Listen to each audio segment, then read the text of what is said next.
கர்த்தருடைய பரிசுத்த நாமத்திற்கு ஸ்தோத்திரம். இன்னைக்கு நம்ம கொலைசியர் 3வது அதிகாரம் 21வது வசனத்தை தியானிக்க இருக்கிறோம். கொலைசியர் 3:21 ஜெபத்தோடு இந்த செய்திக்குள்ளே கடந்து செல்வோம். இயேசு என்னும் திருநாமத்திற்கு எப்போதுமே மிக சோஸ்திரம். வானிலும் பூவிலும் மேலான நாமம், வல்லமையால நாமம் அது. வானிலும் பூவிலும் மேலான நாமம், வல்லமையால நாமம் அது. துயர் சொல்லி துதித்திடும் நாமம் அது. துயர் சொல்லி துதித்திடும் நாமம் அது. இயேசு என்னும் திருநாமத்திற்கு எப்போதுமே மிக சோஸ்திரம். வேதாளம் பாதாளம் யாவையும் ஜெயித்த வீரமுள்ள திருநாமம் அது. வேதாளம் பாதாளம் யாவையும் ஜெயித்த வீரமுள்ள திருநாமம் அது. நாமம் வென்றிடுவோம் அந்த நாமத்திலே, நாமம் வென்றிடுவோம் அந்த நாமத்திலே. இயேசு என்னும் திருநாமத்திற்கு எப்போதுமே மிக சோஸ்திரம். பாவத்திலே மாலும் பாவியை மீட்க பாரினில் வந்த நாமம் அது. பாவத்திலே மாலும் பாவியை மீட்க பாரினில் வந்த நாமம் அது. பர லோகத்தில் சேர்க்கும் நாமம் அது. பர லோகத்தில் சேர்க்கும் நாமம் அது. இயேசு என்னும் திருநாமத்திற்கு எப்போதுமே மிக சோஸ்திரம். உத்தம பக்தர்கள் போற்றி துதித்திடும் உன்னத தேவனின் நாமம் அது. உத்தம பக்தர்கள் போற்றி துதித்திடும் உன்னத தேவனின் நாமம் அது. உலகெங்கும் ஜொலித்திடும் நாமம் அது. உலகெங்கும் ஜொலித்திடும் நாமம் அது. இயேசு என்னும் திருநாமத்திற்கு எப்போதுமே மிக சோஸ்திரம். சஞ்சலம் தவிப்பு சோதனை நேரத்தில் தாங்கி நடத்திடும் நாமம் அது. சஞ்சலம் தவிப்பு சோதனை நேரத்தில் தாங்கி நடத்திடும் நாமம் அது. தடை முற்றும் அகற்றிடும் நாமம் அது. தடை முற்றும் அகற்றிடும் நாமம் அது. இயேசுவின் நாமத்தினாலே ஜெபங்களை பிதாவே, ஆமென். கர்த்தருடைய பரிசுத்த நாமத்திற்கு ஸ்தோத்திரம்.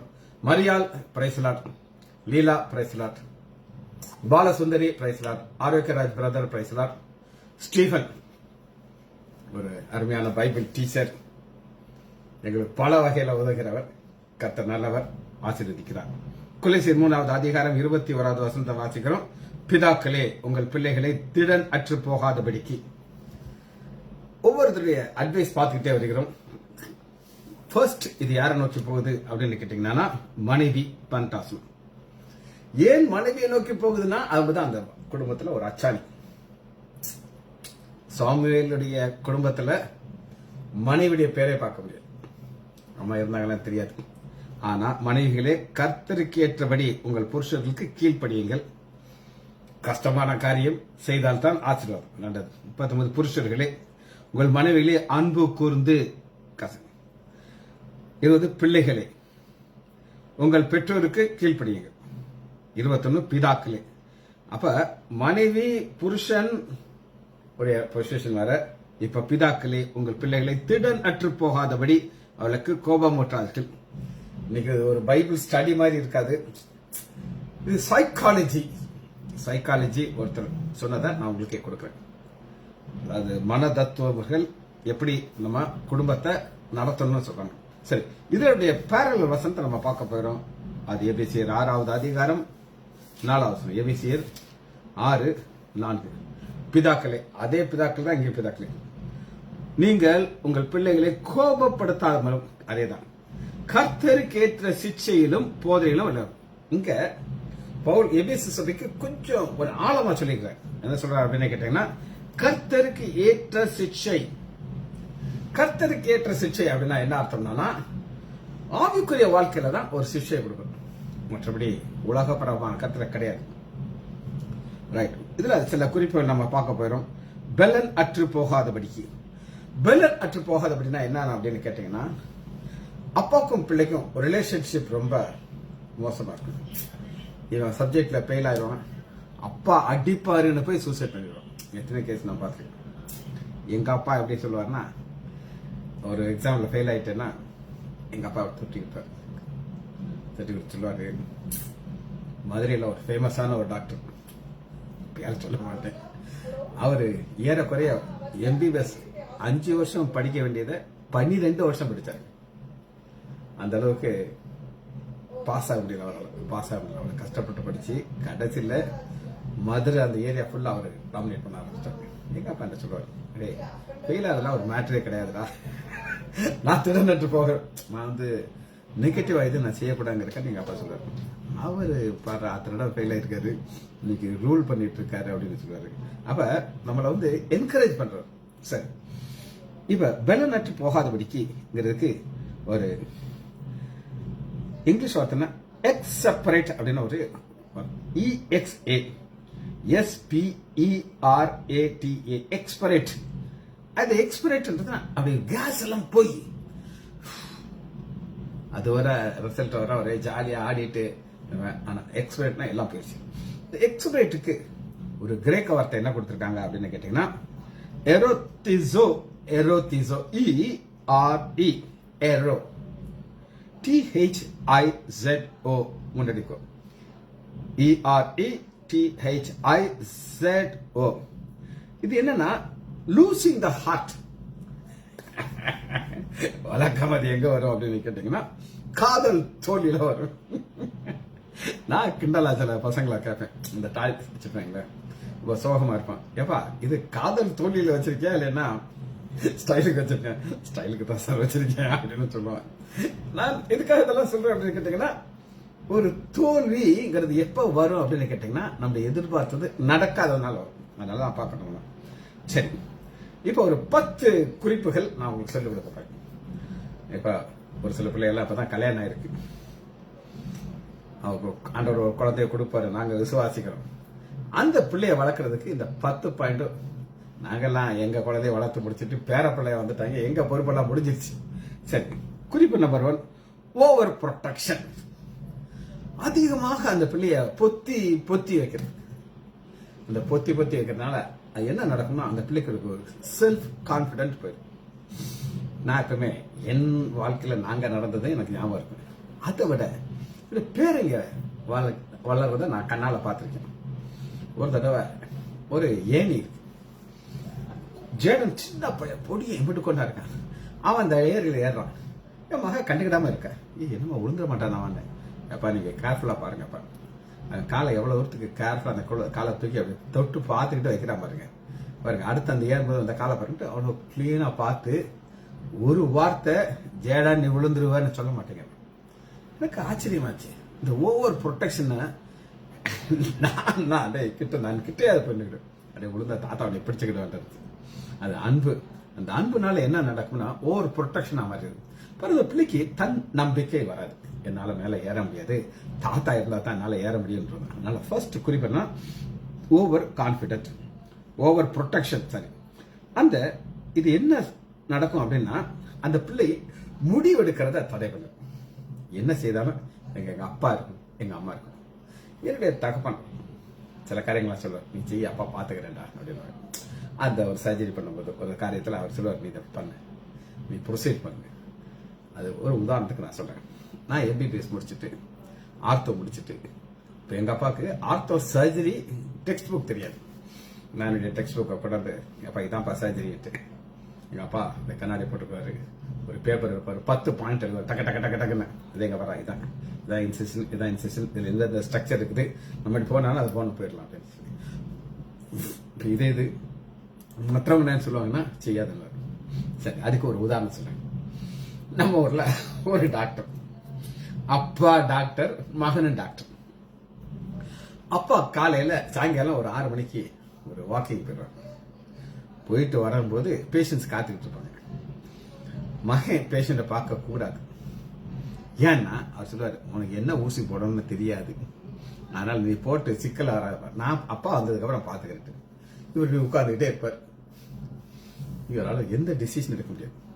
கடைசி வரை அசம்பந்தமா இருந்தது. இன்னும் இருக்காரு அவரு. காரணம் என்ன அப்படின்னு கேட்டாங்க, ஓவர் ப்ரொடெக்ஷன். சரி, அது முதல் குறிப்பு. இரண்டாவதாக நம்ம பார்க்கிறோம் ஃபேவரிசம். ஃபேவரிசம் அப்படின்னு என்ன அர்த்தம்னா, அப்பாவுக்கு ஒரு பிள்ளைய பிடிக்கும், அம்மாவுக்கு ஒரு பிள்ளை இந்த ஃபேவரிசம் மாறவே மாறாது. நான் உங்களுக்கு அட்வைஸ் பண்றேன், குறிப்பில் சொல்றேன், ஆனா அது கட்டாயம் இருக்கும். ரெபெக்கால், சரியா? ரெபெக்காலுக்கு யாரை பிடிக்கும்? யாக்கோபை பிடிக்கும். ஈசாக்கு யாரை பிடிக்கும்? ஏசாவை பிடிக்கும். இதாங்க ஃபேவரிசம். அதனால என்ன நடக்கும் அப்படின்னு கேட்டீங்கன்னா, ஏசா உடைய மைண்ட்ல ஃபுல்லா யார் உட்கார்ந்துட்டு இருப்பாங்க? ஏசா தான். யாக்கோபா மைண்ட்ல ஃபுல்லா ஏசா உட்கார்ந்துட்டு இருப்பாரு. நான் எப்படி ஆசிர்வதிக்கணும், அப்போ வேட்டையாடி கொண்டா நல்லா டேஸ்டா சமையல் பண்ணுவான். நாக்கு எனக்கு உயிரோட இருக்கு, கண்ணு தான் போச்சு. ஆனா நான் உன்னை என்ன செய்வேன்? ஆசிர்வதிப்பேன். அம்மா பார்த்துக்கிட்டே இருக்கு, இந்த சேட்டை பண்ணுற நீயே உன் ஃபேவரட் பிள்ளையாவை நீ ஆசிர்வதிப்ப, நான் வச்சு நைஸா என் பிள்ளைய உள்ள விட்டுருவேன். இதெல்லாம் பாருங்க, செய்யவே கூடாது. ஆனா தலைமுறை தலைமை இது நடக்குது. எனக்கு 2 பேருங்க, ஸ்டீவ், ஜேடன். என் மகளுக்கு ஸ்டீவை பிடிக்கும், ஆனா ஸ்டீவோட ஜேடனை பிடிக்கும். எங்க போனாலும் ஜேடன் இல்லாம போக மாட்டேன். நான் ஜேடனை கூட்டிருப்பா அப்படின்வா. ஸ்டீவ் தான் அவங்க அப்பாவோட கூட்டுவாங்க. ஃபேவரிசம். எங்க அப்பாவுக்கு எங்க அம்மாவுக்கு என்னை ரொம்ப பிடிக்கும். பல முறை சொல்லியிருக்கேன்.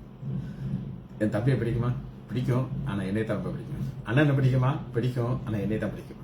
அது ஃபேவரிசம். அது என்ன நடக்கும் அப்படின்னு கேட்டீங்கன்னா, மற்ற பிள்ளைகளுக்கு ஒரு பொறாமை வந்துடும். ரொம்ப கிளாசிக்கான உதாரணம் யாருன்னா யோசேப்பு. யோசேப்பு அப்பாவுக்கு ஃபேவரட்.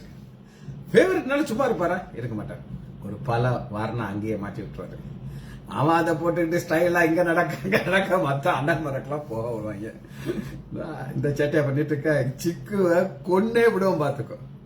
அவன் மட்டும் சிம்பிளா ஒரு ட்ரெஸ்ஸை போட்டுக்கிட்டு அப்பா கீழே இருந்துக்கிட்டு மண்ணை மாதிரி கூட விளாண்டுட்டு இருந்தானா, இப்ப அண்ணன் கூட கட்ட சேர்ந்துருக்க மாட்டாங்க. ஏன்னா இந்த பல வர்ணி அங்க போட்டாச்சுன்னா, ஐய நீ கன்றாவிய போட்டிருக்க, நான் கூட சேர மாட்டேன். அப்ப அந்த ஃபேவரிசம்ங்கிறது வரும்பொழுது அந்த பிள்ளையுடைய தன் நம்பிக்கை அவுட் ஆகும். 2வது குறிப்பு ஃபேவரிசம். 3வது குறிப்பு மதிப்பு குறைவாக செய்வது. மதிப்பு குறைவாக இதெல்லாம் உனக்கு தெரியாது, இதெல்லாம் உனக்கு புரியாது, நீ எல்லாம் மக்கு அப்படின்னு சொல்லி. இதுக்கு ஒரு கிளாசிக்கல் உதாரணம் யாருன்னா தாவீது. அப்பா ஈசாக்கு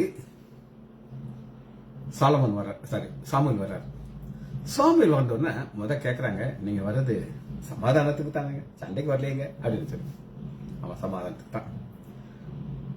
ஈசா உன் பிள்ளைகளை கொண்டு வா, நான் ஒரு பிள்ளைய அபிஷேகம் பண்ணுவேன் அப்படிங்கிறாரு. உங்க அப்பா ஈசாக்கு ஈசா என்ன பிடிக்கும்னா மிலிட்ரி பையன்களை பிடிக்கும். யாரை பிடிக்காது? தாவீதை பிடிக்காது. தாவீது நீ எதுக்கு தான் லாய்க்கு? ஆடு மேய்க்கத்தான் நீ லாய்க்கு. மதிப்பு குறைவர். ஆண்டவர் பாப்பாரு, என் பிள்ளைவ எப்படியா சொல்ற பாரு, டாப்புக்கு கொண்டாந்துட்டு. அப்ப நீங்க யார குறைவாக மதிப்பிடுறீங்களோ ஆண்டவர் அவங்க என்ன செய்வாரு? அதுக்கு தான் சொல்றாரு, தள்ளப்பட்ட கல் மூளைக்கல் ஆயிரு. அது நீங்க தள்ளப்பட்ட கல் மூளைக்கல் ஆகுது அப்படின்னு. என்ன அதுக்கு அர்த்தம் என்ன அப்படின்னு நீங்க கேட்டீங்கன்னா, ஒரு பில்டிங் கட்டுறாங்க. அந்த பில்டிங் கட்டும்போது அந்த இது கல் அங்கிருந்து வந்துகிட்டே இருக்கும். இவங்க வேலை என்ன? அந்த கல்லை கட்டிக்கிட்டே இருக்கு. அந்த அனுப்புறவன் ஒரு கல்லை ஏற்கனவே அனுப்பிட்டார், அதாவது மூளைக்கல். அது கொஞ்சம் சின்னதா இருக்கு. கெட்டவன் பாக்குறான், அட்டாட்டா என்னது குட்டியா இருக்கு, தூக்கி தூர போட்டாங்க. அது ஒரு ஓரத்துல கிடக்குது.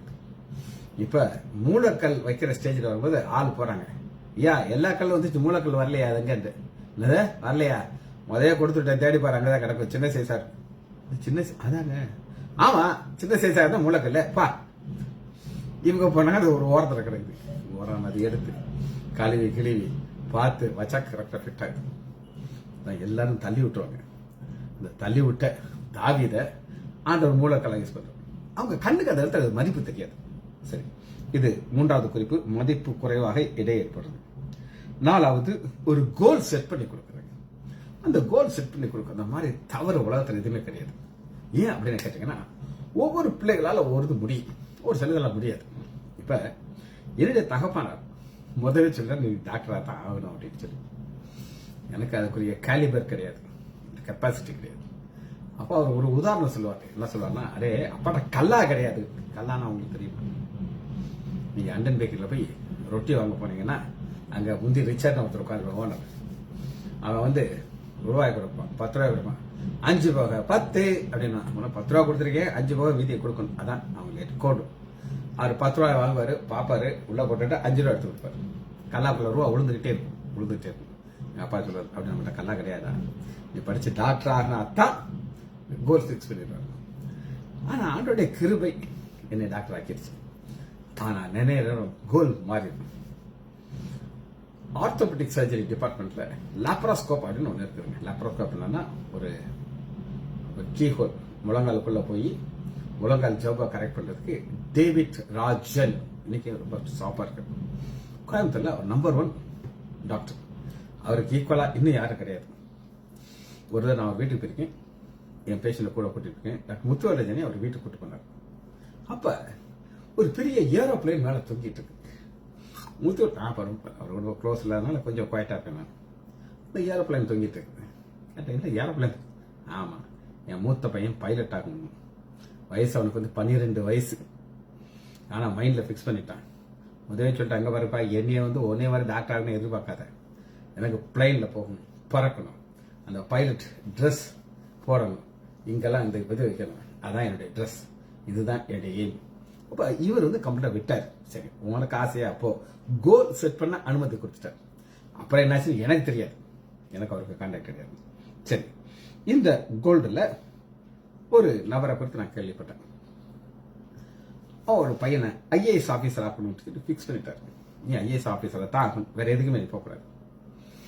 அவ அந்த ஐஏஎஸ் ஆபீசர் அதுக்கு காலையில எந்திரிச்ச உடனே அவங்க அப்பா ஒரு காஃபி போட்டு கொடுத்துட்டு பேப்பரை வாசிக்க சொல்லுவார்.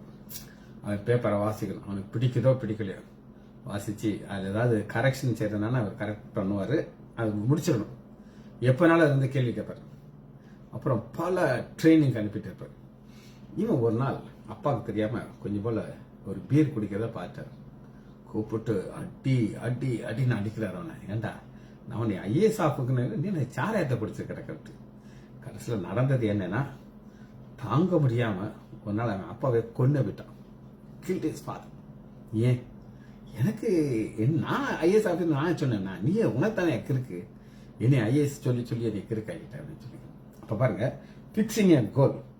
பிள்ளைகளை நீங்க அவங்களுக்கு எது பிரியமா, உனக்கு என்ன பாருங்க, இல்லைன்னா சாதிக்கணும். நீ போ, ஆண்டவனை ஆசீர்வாதம். அப்பா அம்மா உனக்காக ஜெபம். நீ என்ன செய்யணும், உன் பாதையில போயிட்டே ஒரு ஃப்ரீடம் கொடுக்கணும். கொடுத்தா தான் அந்த பிள்ளையுடைய ஃப்ரீடம் இருக்கும். அந்த பிள்ளை தனக்கு என்ன செய்யணும்னு ஆசைப்படுதோ அதை செய்யும். இது 4வது குறிப்பு. 5வது குறிப்பு, பேச்சு. பிள்ளையோட நீங்க எப்படி பேசணும்? அன்பு, கனிவான பேச்சை பேசணும். இதை விட்டுட்டு ஒரு கடினமான பேச்சை பேச பேச அந்த பிள்ளைக்கும் உங்களுக்குள்ள தொடர்பு டிஸ்டன்ஸ் கூடிடும். என்னுடைய மாமனார் ரொம்ப நல்ல மனிதர். இப்படி ஒரு மனுஷன் நான் பார்த்ததே இல்லை. ஆனா அவரு நிறைய ரொம்ப டஃபா இருப்பார் பிள்ளைகிட்ட. டஃப்னா அப்படி ஒரு டஃபா இருப்பார். பிள்ளைகளுமே கிட்டே வரக்கூடாது. எல்லாரும் பப்பானா பப்பா ரெஸ்ட் எடுக்கிறாங்க, பப்பா டிஸ்டர்ப் பண்ணக்கூடாது. பப்பாவுக்கும் பிள்ளைகளுக்கும் கேப் நிறைய இருக்கும். நான் மருமகனா நான் போறேன், எனக்கு மாமனார் அவ்வளவுதான். எங்க அப்பா என்ன ரொம்ப அன்பா இருப்பாங்க, நாங்களும் அன்பா எங்க மாமனார்ட்ட பேசிட்டு இருக்கோம். காலையில மாமா நான் ஜாகிங் போகணும் வரீங்களா, ரொம்ப சந்தோஷமா டிரைவரை ஏற்பாடு பண்ணிடுவாரு. நாங்க மெடிக்கல் காலேஜில் கிரவுண்ட்ல போய் ஜாகிங் போவோம். அப்ப வாக்கிங் போகும்போது என்னை எல்லாருக்கும் இன்ட்ரடியூஸ் பண்ணிப்பாரு. Is my son in law, is my son in law அப்படின்னு சொல்ல பெருமையா காப்பாரு. என்கிட்ட சொல்றாரு, சன் இன் லா, எனக்கு ஆசை என் பையங்க 2 பேரும் என் கூட அந்த மாதிரி ஜாகிங் வரணும். ஆனா அவங்க வரமா இருந்தாங்கன்னா நீங்க என் கூட வந்தீங்க அப்படின்னு சொல்லி. காரணம் என்னன்னா அவர் தான் காரணம். அந்த பிள்ளைகள் சின்ன வயசுலயே அந்த ஒரு கேப் உண்டாக்கி அப்பானா இப்படிதான் இருப்பேன், டஃபா தான் இருப்பேன், ஜோக் அடிக்க மாட்டேன். ஆனா எங்க அப்பானா சிரிச்சு பேசி வயிற்று வழியெல்லாம் கொண்டு வந்துருவாரு. சரி, இதுல என்னன்னா பிசிக்கல் டச் அப்படின்றது ரொம்ப முக்கியம். Physical touch. உங்க பிள்ளைகளை தூக்கி நெஞ்சில வச்சு தலையை தரையை கொடுத்து நெத்தியில் ஒரு முத்தம் போட்டு அந்த பிள்ளைக்கு இதுதான் எங்க அப்பா, இதுதான் எங்க தாத்தா.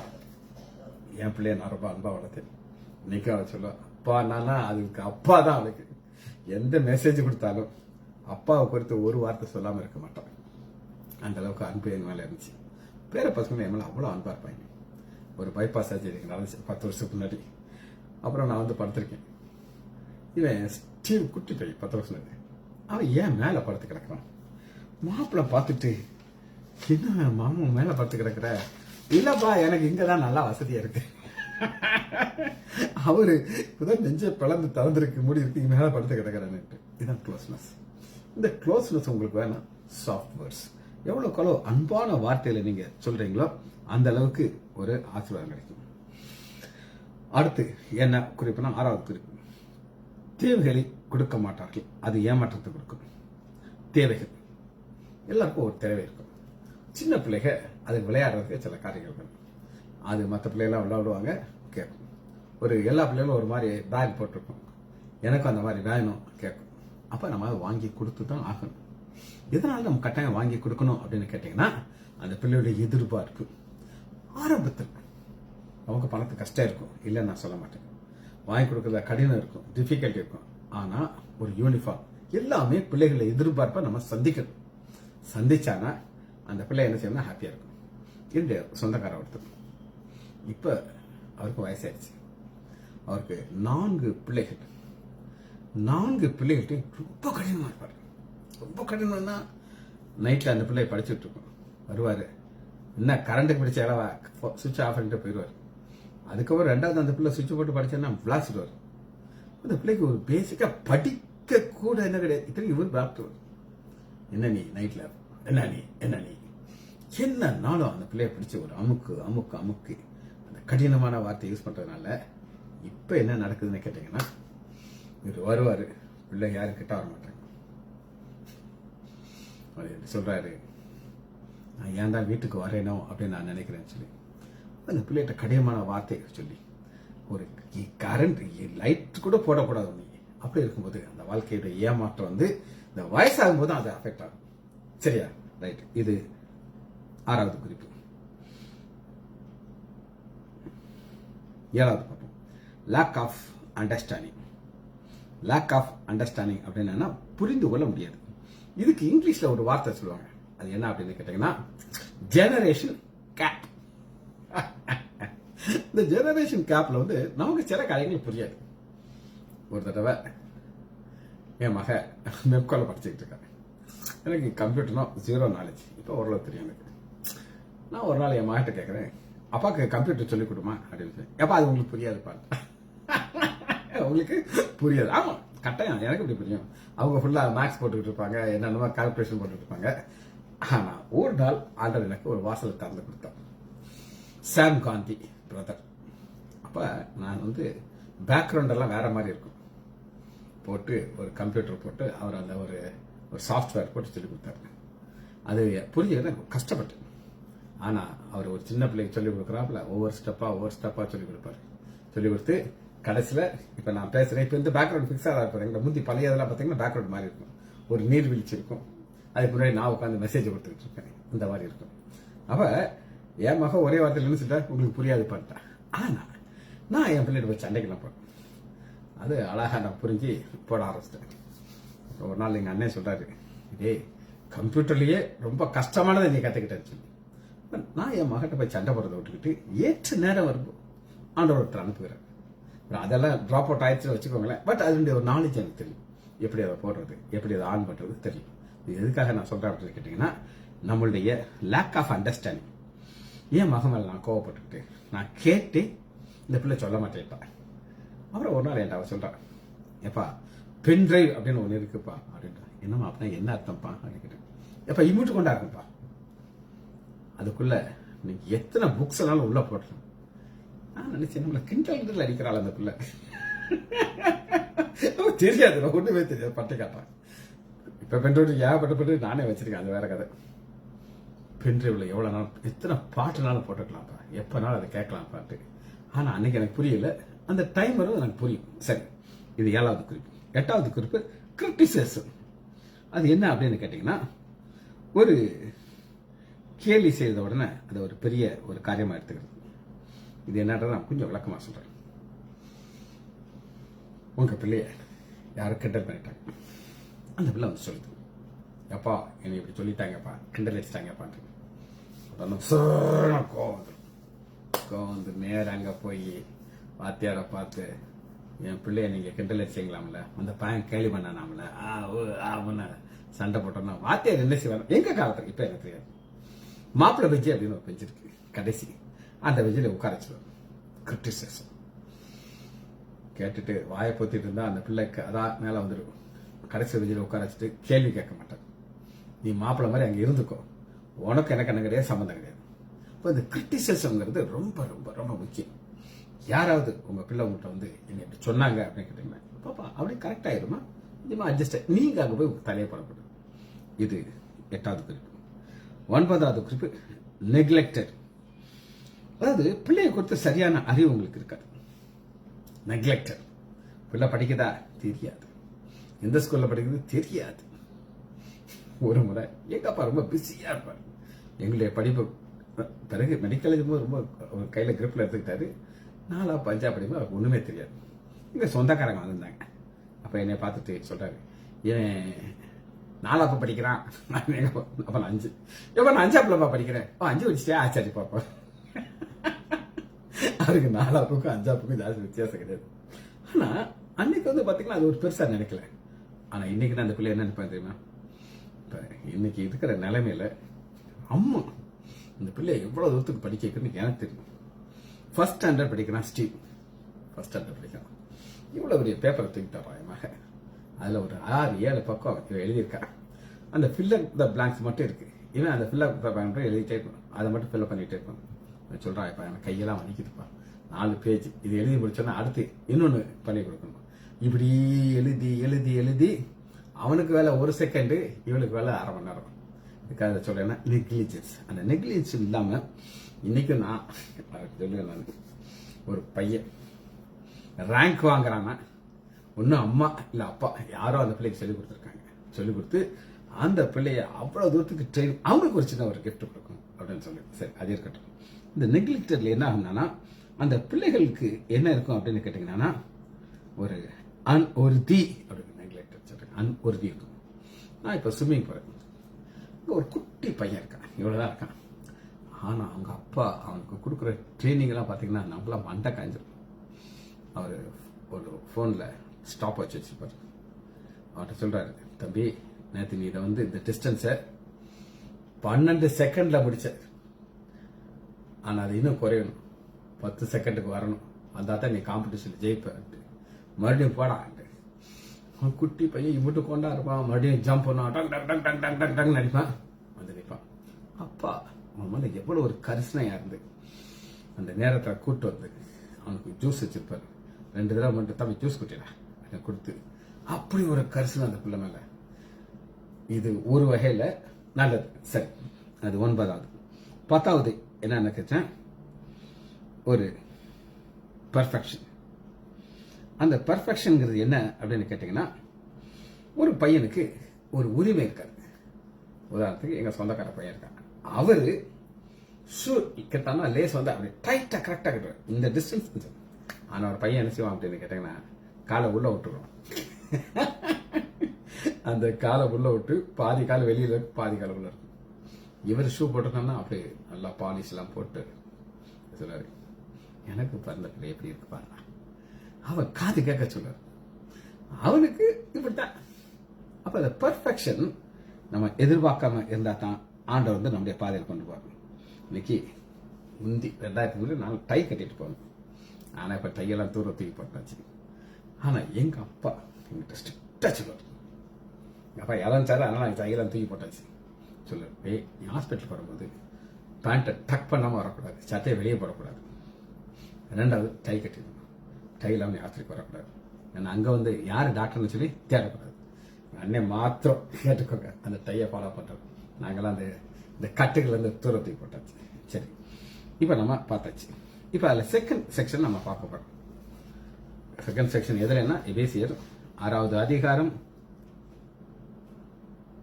4வது வசனம். கொலைசலோடுல இது ஒரு எக்ஸ்ட்ரா இது ஒரு காரியத்தை இருக்கு. பிதாக்களே, நீங்கள் உங்கள் பிள்ளைகளை கோபப்படுத்தாமலும் கர்த்தருக்கு ஏற்ற சிக்ஷையிலும் போதும். கர்த்தருக்கு ஏற்ற சிக்ஷை, இந்த சிக்ஷை நீங்க எங்க பார்க்கலாம் அப்படின்னு கேட்டீங்கன்னா, எபிரேயர் 12வது அதிகாரத்தில் சிக்ஷை நீங்க பார்க்கலாம்.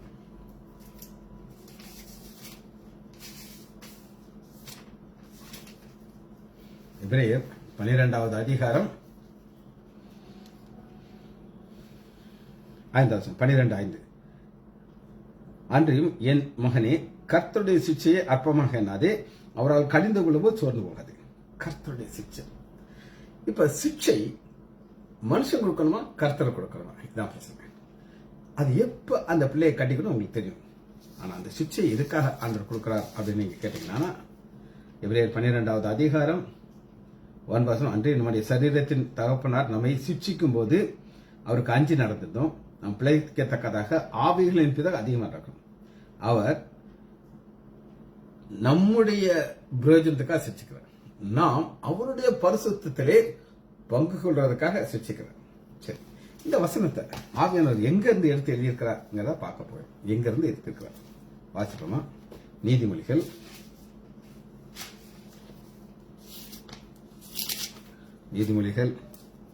3வது அதிகாரம் 11வது வசனம். நீதிமொழிகள் 3:11.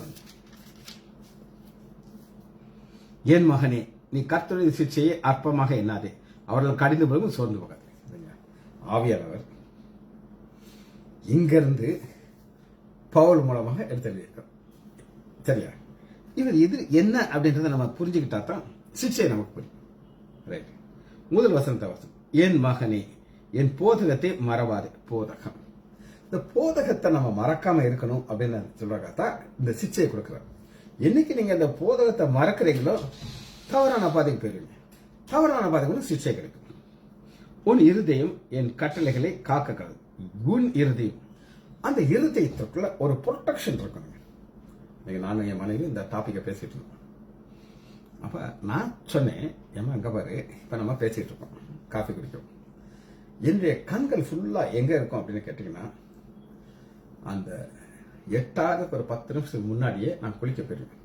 குளிச்சுட்டு ட்ரெஸ் மாத்திட்டு எல்லாத்தையும் செட் பண்ணிட்டு அந்த கரெக்டா அந்த டைம்ல நான் மெசேஜ் ஆரம்பிப்பேன்.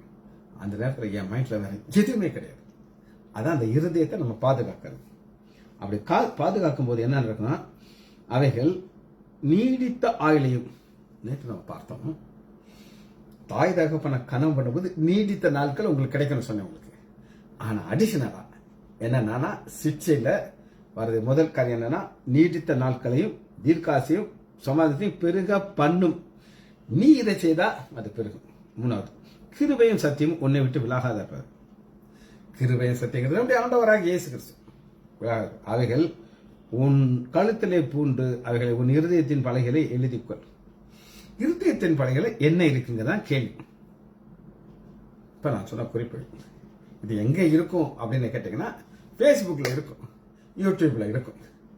ஆனா நான் நோட்ஸ் எழுதி நான் உங்களுக்கு சொல்லியிருக்கேன். திரும்ப ஆடல இருக்கிறதுக்கு என் நோட்ஸ் இருக்கு. ஆனா உங்க கையில் நோட்ஸ் இருக்கா? அதான் கேள்வி. நீங்க சொல்லலாம், நான் பேரன் பேத்தி எடுத்துட்டேன், அதனால எனக்கு நோட்ஸ் தேவையில்லைன்னு அப்படி சொல்லக்கூடாது.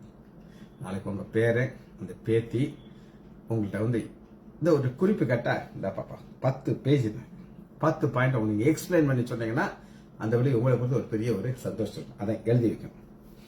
அதனாலே தேவனுடைய பார்வையினாலே மனுஷன் பார்வை நற்புத்தி. 2 பார்வை இருக்கு. ஒரு பார்வை மேல இருந்து வர பாருங்க. அப்போ உங்களை பார்க்கிறாரு, என்னை பார்க்கும்போது அந்த சந்தோஷமா இருக்கும். லோனாவால போயாச்சு, வந்தாச்சு, ரொட்டீன் லைஃப். அங்க இருக்கும்போது என்னால செய்தி சொல்ல முடியல, ஆனா செய்தி எழுத முடிஞ்சது. இதுக்காக சொன்ன 2 பார்வைக்குள்ள நீங்க வர்றதுக்கு உங்க இருதயம் ப்ரொடெக்டரா இருக்கும். மனுஷனுடைய பார்வையிலும் நற்புத்தி பெறுவேன். 5, உன் சுய புத்தியின் மேல் சாயாமல் உன் முழு இருதயத்தையும் கர்த்தருக்கு நம்பி. இந்த சுய புத்தியத்தான் ஆதாம் ஏவாளுக்கு ஆண்டவர் ஒரு பழத்தை புசிக்க கூடாது, நன்மை தீமை அறியறது. அது நன்மை தீமைங்கிறது நான் தான் அவனுக்கு சொல்லிக் கொடுக்கணும். ஆனா அவங்க புசிச்சாங்க, நல்லா பாய்ச்சி போயிடுச்சு. உன் வழிகள் எல்லாம் அவரை நினைத்துக்கொள், அப்பொழுது உன் பாதைகளை செவியாக்கி. யாரை நினைத்துக் கொள்றது உங்களுக்கு ரொம்ப ரொம்ப முக்கியமானது. நான் ரட்சிக்கப்படுறதுக்கு முன்னாடி பாவத்தை மட்டும் ஆண்டவருக்கு தெரியாது, பைபிளுது அப்படின்னு இந்த 365 நாள் ஒரு ஷெட்யூல் போட்டு காலங்காத்தால பாவத்தை ஆரம்பிக்குது. எத்தனை மணிக்கு ஆரம்பிச்சு அடுத்து எத்தனை மணிக்கு இப்படி போய் வாழ்க்கை மரண பள்ளத்தாக்களை போய் சாகர நேரம் அவரை தூக்கிட்டார். அதனாலதான் சொல்றோம், உன் வழிகள் அவரை நினைத்துக்கொள், அப்பொழுது அவர் உன் பாதையில் செவிப்பட்டார். இன்னைக்கு சிக்ஷைங்கிறது எதை வச்சிருக்குன்னா, நீங்க பாதையை விட்டு கொஞ்சம் அங்க போன அடி வாங்கிருக்கீங்க. முன்னாங்க பற்றி ஒருத்தர் சொல்லியிருக்கேன். முந்தைய வர இருப்பார், வரவர் அவர் ஒரு பெந்தெகோஸ்து சபைக்கு போறவர். எலக்ட்ரானிக் திங்ஸ் அவர் ரிப்பேர் பார்க்குறாரு. அவர் சொல்லுவார், சார் நான் ஆண்டவர் விட்டு கொஞ்சம் தூரமா போவேன், ஃபுட்பால் அடிக்கிறாப்புல அடிப்பார் சார். வண்டி வாங்கிட்டு பொத்துன விழுந்துட்டு, ஏசப்பா நான் போக மாட்டேன் ஏசப்பா அப்படின்னு நான் சொல்லுவேன். அது நீ எதுக்கு போய் அடி வாங்குங்க. அவர் சமூகத்துக்கு தான் உனக்கு என்ன பிரச்சனை அப்படின்னு கேட்டேன். அது எப்படி ரொம்ப ஹால், சின்ன ஹால் தானே, ஒரு கர்டன் போடாம போட முடியும். கர்டனுக்கு அந்த பக்கம் இந்த உங்களால் ஜெபம் பண்ண முடியும். நான் கேட்டேன், இந்த ஜாமான் வந்தானா அது சரி பண்ண எவ்வளோ ஆகும்? 1/2 மணி நேரத்தில் சரி பண்ணிடுறேன் சார், எனக்கு அது பெரிய பித்தே கிடையாது. ஆனால் நீங்கள் எவ்வளோ நாள் கழிச்சு கொடுக்கும்? அது 15 நாள் கேட்பேன் சார், உடனே செஞ்சு கொடுத்தா காசு கொடுக்க மாட்டாங்கல்ல. அப்போ இதெல்லாம் போச ஒன்று தெரியுது. நீங்கள் கர்டனுக்கு அப்புறம் உட்காந்து ஜெபம் பண்ணுங்க, ஆலோசனை செஞ்சாதான் எனக்கு தெரியாது. நீ உன்னை ஞானி என்று எண்ணாதே, கர்த்தருக்கு பயந்து தீமை விட்டு ஞானி என்று எண்ணாதே. நீ ஞானியை நினைச்சிட்டாலே அடி விழுந்துருக்கு, சிச்சை வந்துடும். இதெல்லாம் இதுக்காக நம்ம பார்க்குறோம் அப்படின்னு கேட்டீங்கன்னா, தீமையை விட்டு விலகிறதுக்கு ஆண்டவர் கூடிய காரியம். அது உன் நாபிக்கு ஆரோக்கியம், உன் எலும்புகளுக்கு ஊனும். இதாங்க, நான் ஒரு ஆர்த்தோபெடிக் சர்ஜனா இருக்கிறதுனால அதை நான் சொல்றேன். நான் போனேன் லோனாவால, ஒரு 80% என் கிளாஸ்மேட் நடக்க கஷ்டப்படுறாங்க. அது குறிப்பா ஒருத்தர் ஜோஷின்ட்டு அமெரிக்காவிலேருந்து வந்தாங்க. அவர் நடக்கிறதுக்கு அவ்வளோ கஷ்டப்பட்டார். ஒரு டீ வேணும்னா, ஜோஷி ஆயில் கெட்டி அப்படின்னு சொல்லி டக்குன்னு போய் எடுத்துட்டு வரேன். அப்புறம் உட்காந்துருக்கோம், நான் ஸ்விம்மிங் போயிட்டு ஸ்விம் பண்ணிகிட்டே இருக்கேன். அவர் வந்து சொல்றாரு, ஐ ஆம் ஜெலஸ் ஆஃப் யூ அப்படின்னு சொல்லிட்டு போயிட்டார். நான் உடனே பார்த்தா பொறாமையா இருக்கு.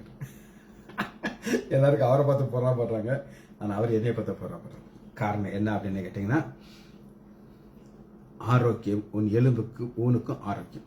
இதெல்லாம் வர்றதுக்கு நீங்க உங்க பிள்ளைகளை எப்படி வளர்க்குறீங்க, எப்படி சிகிச்சை பெற்றீங்களா முக்கியமான கதை. ஜெபிச்சு முடிப்போமா? மகா இரக்கமும் கரைவேமல பிதாவே, துதிக்கிறோம் ஐயா. நான் உள்ள இருதயத்தோடு திருசமூக வருகிறோம் ஐயா. பிள்ளைகளை வளர்க்கறது குறித்து ஆழமான காரியத்தை அது சயின்டிபிக்கா சொன்னதுக்காக நன்றி ராஜா. பிள்ளைகள் ஒவ்வொருவரையும் என் ஆண்டவராகிய இயேசு கிறிஸ்துவின் நாமத்தினாலே ஆசீர்வதிக்கிறேன். இயேசுவின் நாமத்தினால் ஜெபங்களை பிதாவே. ஆமேன், ஆமேன், ஆமேன்.